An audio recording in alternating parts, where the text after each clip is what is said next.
Welcome back, and in today's video I'm going to do a response to a comment left on my channel, and the question was, how do I set up my tool bags, my Occidental bags for work every day, and what are some of the functions of some of the tools? So in this video, I'm going to go over some of the tools, basic tools that I have in my bags every day. I'm going to go over some of the utilities of these tools, and I'm going to go over the price of them in the description. I'm not going to go over that again as far as the price, because in my previous videos I've already kind of laid that out. So any new tools I have right here that I haven't had before, I will talk about the price points, but if you want to go and see the price for the other tools, watch my previous video right here. Okay, so before we get started, I want to give a shout out for all of you guys. I've been growing my channel. I really appreciate you guys. If you guys leave a comment, I will respond. If you have any questions, I will try to leave a thoughtful comment back. So again, I appreciate all the growth. I appreciate all the love you guys leave me in the comments and the likes. I appreciate you guys. I just want to say thank you sincerely. You guys have made this so much easier for me. And now that I've kind of found my niche as far as construction, trades, and I still gonna have conversations whether you guys like it or not. I know I see the views, they're not as high, but I still think it's important. I don't want to make myself a one-trick pony. I still want to talk about things that I find intellectually challenging, and also things that I think could be good overall just to talk about. So hope you guys appreciate those videos, even though the views definitely aren't as good. Okay, so first and foremost, when you're talking about your bag setup, the most important thing is you want to be organized. You want to make sure that you know, like intuitively, where your tools are going to be when you put your hands in your bag, so you're not kind of fumbling around and have to pull your bags actually to the side and look and see where your tools are. You want to know where everything is, and it's all organized. One of the most important things is you want to separate both sides so they only have one function and one utility. I make this side my tool side, and I make this side my fastener side. So I try not to put tools on this side and vice versa, because you don't want to have, you know, reaching for your pliers, you're grabbing a handful of nails. You don't want to grab for a certain tool, and now you have a whole bunch of screws falling out all over the place. A lot of times, different jobs, you might be working in a building, a classroom, so you want to be as organized as possible so you're not fumbling and rummaging around in your tool bags. The most important thing is, if you're organized, you're more efficient. And if you're more efficient, you make more money, you get recognition, and just overall, you look like a better carpenter. So that's the most important thing. Now, right here, this setup is going to be fairly expensive. I've been a journeyman carpenter for about 2 years now. So if you don't have all these tools, or if you don't have a certain brand or quality, do not fret. This kind of comes in time. When I first started, I had the Bully program gift me tools. I had absolutely no money. So all this stuff comes in time. It's what you invest in. It's what you put your money in, your treasure in. You will get these over time if you want to invest. If you don't, then you might not. You might have some garbage, you know, Home Depot bags that fall apart all the time, but I choose to invest in Occidental bags. I have a Stiletto hammer. Now, this is not required right here, but I do like the utility that I can do this on demo. I can do framing with this, concrete, and I love this nail puller for as far as like stripping different form work. So I think it's worth it. I mean, some guys don't think it's worth it, but I definitely think the price is worth it. And because it's all titanium, the whole entire body, it doesn't break apart. I've had other hammers, you know, the handle cracks, and I know you can obviously buy a new one, but I'd rather buy it once and take the sting than buy multiple hammers over and over again. So now going back into the tool side, again, I talked about it before, lineman pliers. These are great. These can cut a 16 dupe. One of these right here, these can cut these if need be. I'm not going to do it because I'm obviously in my house, but you know, having the ability to actually cut this and then not damage this these teeth right here is a big must, because sometimes you're gonna have material you need to cut and then maybe hammer in a little bit, and the fact that you can use these and cut that and it's not gonna make abrasions or whatever, because once this has like abrasions inside of here, it doesn't cut tie wires much. Now, these are not immune, so if you cut live wire, these are not immune to a blowout in them. I've had lineman pliers where someone used mine and cut something live and that caused an abrasion, but I've never seen it happen with me cutting actual nails. So that being said, That's the lineman pliers. These are Klein. I talked about it before. Again, the aggressive teeth is what I love when it comes to working with rebar and tie wire. Diagonal cutters, also known as dikes on the job site. Again, Klein's, good quality. You can cut nails, screws, just the ability that they're not gonna fall apart when you actually put under some stress. This is why I like these.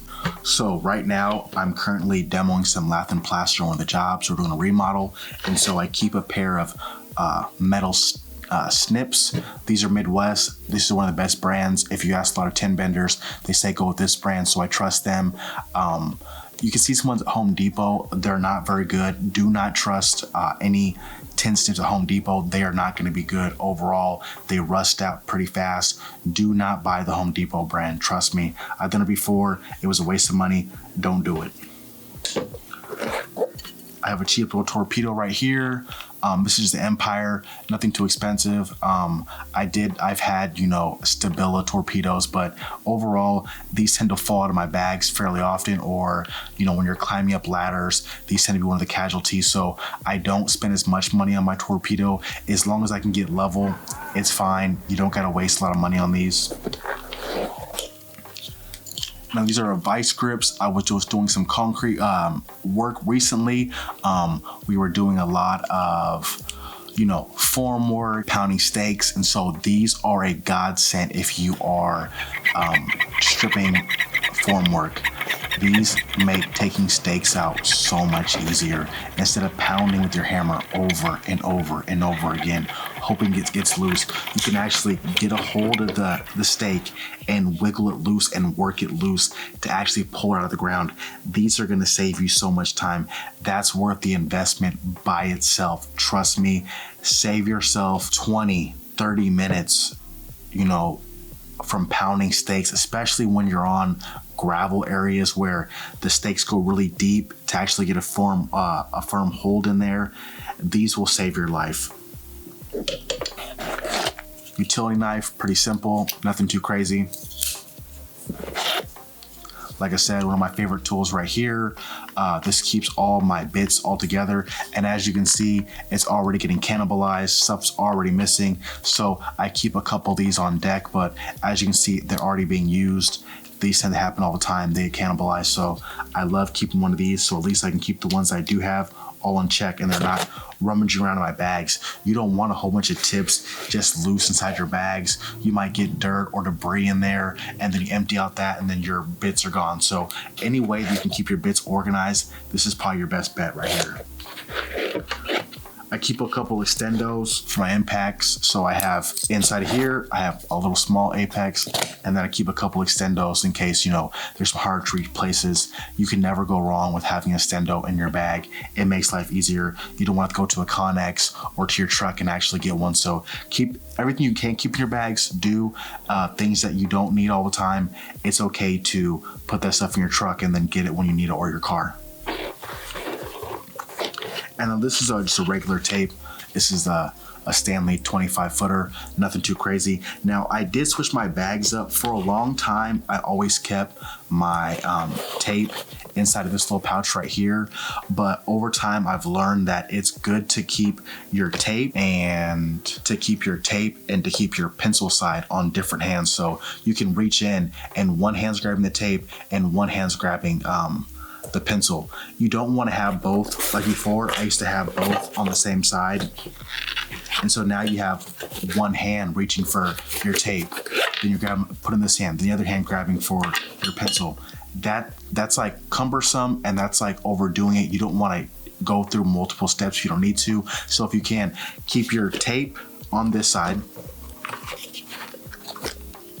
and keep your pencil on this side. So you have one-on-one, kind of quick draw type mentality, you know what I'm saying? So you're faster.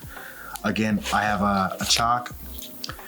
If this is because I've been doing more inside work, it hasn't been raining. This is my tajima. It's a little bit thicker chalk line. That's what I'm using it for as far as like layout and demo. If I was outside in the rain, I would have a cheap little DeWalt or Milwaukee chalk box. Once it rains, it starts to gum the gears, and they're more likely to pull and just snap the line inside of the body of here. So if you're gonna spend money on a nicer chalk box, make sure you know what you're gonna be using it for, and don't take it out into the elements unless you want it to be ruined. That's what's gonna happen. Okay, on this side too, I have my speed square. It has a little actual section for it. It fits right in there perfectly. Good to go. I have my cat's paw right here. This is a regular DeWalt cat's paw. It's nice. I do like this little function right here. What you do is you pound this with your hammer onto a piece of lumber. If you have a nail that's fully embedded, like say someone was a jerk and then fully embedded a 16 dupe into a piece of lumber, what you can do is you hit this right here into the lumber. It makes an indentation, and then that way it makes it easier to pull out. So I like that little function, and plus it's pretty heavy duty. It's nice. Again, you don't have to spend $1,000. I mean, you could buy the Stiletto version. I don't recommend that, but I mean, it's still a possibility if you wanted to. And overall, I have some inside here, inside my fastener pouch. I just have some 16 dupes. I keep maybe 8 dupes right here if I was doing some concrete work. Now, if I was doing inside work, I might have screws in these pouches. It kind of just depends on what the job is. Now, an apprentice mistake would be if you have nails in here to just throw your screws on top. If you're gonna actually be professional, take the time. If you're switching tasks, if you're no longer using a certain type of fastener, just empty out your bags. Just empty your bags out and put stuff in there that you need, because you don't want to have someone ask you for something and you reach your hand into your pouch and pull out a jumble mess of 16 dupes, 8 sinkers, screws. That just looks real amateurish, and you don't want to be that guy. So if you want to be taken seriously, make sure you're emptying your bags out as you switch tasks. Okay, again, I have some different kind of pencils. I've been trying some things out, looking to see like what works best. I have this little mechanical pencil. I'm just trying to see how good it is. This is a Holtford's pencil. I have another Swanson. It's like a little mechanical pencil. These come out right here, and you add a new one in each time, so you can see that right there. It's been kind of worn out lately, but yeah, so you add a new one. It kind of keeps things sharp, because sometimes it tends to, as you buy these pencils right here, they get jostled in your bags a lot, and they tend to break. So overall, I'm just trying some different things out. These are kind of expensive, and so it is a kind of expensive experiment, so I'm doing that so you don't have to. Overall, I do like these, but I'm just still not sure with the Swanson if it's worth the price, but it does feel silky smooth when you are writing on lumber or you're writing numbers down. It feels really good, so I don't know if that's worth the price, but just letting you know. And then I also keep, a nail punch. Just a basic nail punch, just because sometimes you have some finished material and you have a nail that sticks through. It's just nice to be able to have that, little hit, so you're not putting your waffle head straight on a finished material. And overall, it's just like I said, it's a nice thing to have on you in case you have something sticking out and you knock it down. If you're an apprentice and you don't have $1,000 setup like this, it's okay. These things come with time. One of the most beneficial things that you can do as an apprentice is, if you're going on a job and you have a task, make sure that your bags are loaded to the brim with fasteners and batteries.